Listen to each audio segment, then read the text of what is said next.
उपवासासाठी थालीपीठ कसे बनवायचे ते दाखवलेले आहे। तर तुम्हाला ते करायला आवडत असेल तर करून बघा आणि मला सांगा। नमस्कार, मी अर्चना, कुक विथ अर्चना या चॅनलमध्ये मनापासून तुमचे स्वागत करते। सर्वजणी कशा आहेत? मस्त आहेत ना? मस्त रहा। आज आपण ककडीपासून थालीपीठ बनवणार आहोत। त्यासाठी मी इथे एक ककडी किसून घेतली आहे।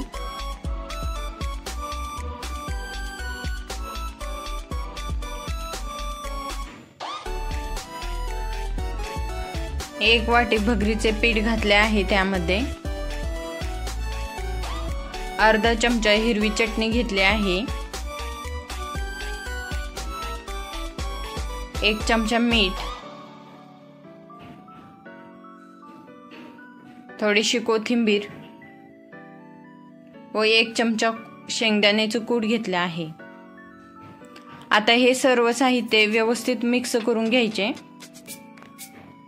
कारण की ककडीमध्ये थोडंसं पाणी असतं, त्यामुळे आपल्याला पाणी किती ओतायचा ते अंदाज येईल। पूर्ण साहित्य मिक्स केलं की थोडं थोडं पाणी घालून पीठ मळून घ्या।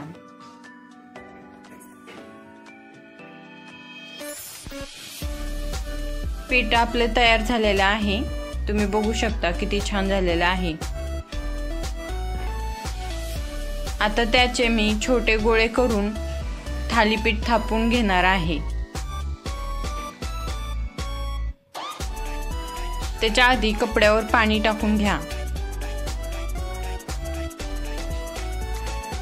आता एक छोटा गोळा घेऊन मी त्याचे थालीपीठ थापून घेते।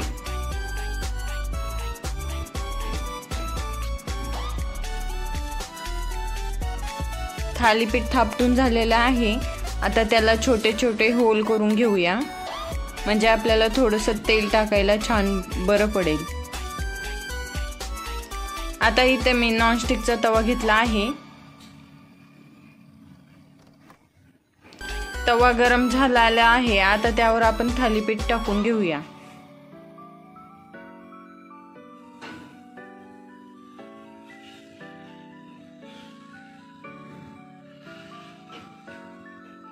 थालीपीठ व्यवस्थित खालून भाजत आहे। आता त्यावर 1 चमचाभर तेल घेऊन सोडून घेऊया।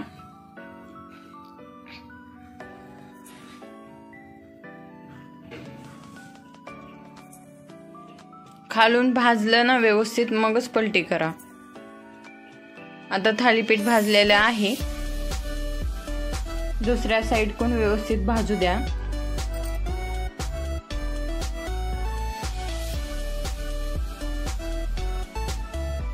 आता हे थालीपीठ दोन्हीकडून पण छान भाजलेले आहे, म्हणजेच थालीपीठ आपलं तयार झालेले आहे खाण्यासाठी।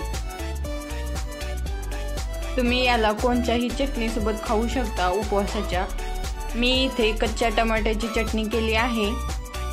कच्च्या टमाट्याच्या चटणी सोबत थालीपीठ एकदम मस्त आणि खूप छान लागतं। एकदा असं थालीपीठ करून खा तुम्ही उपवासाला। व्हिडिओ पूर्ण बघितल्याबद्दल थँक्यू। असेच नवीन नवीन व्हिडिओ बघण्यासाठी कुक विथ अर्चना या चॅनलला सबस्क्राईब करा। थँक्यू।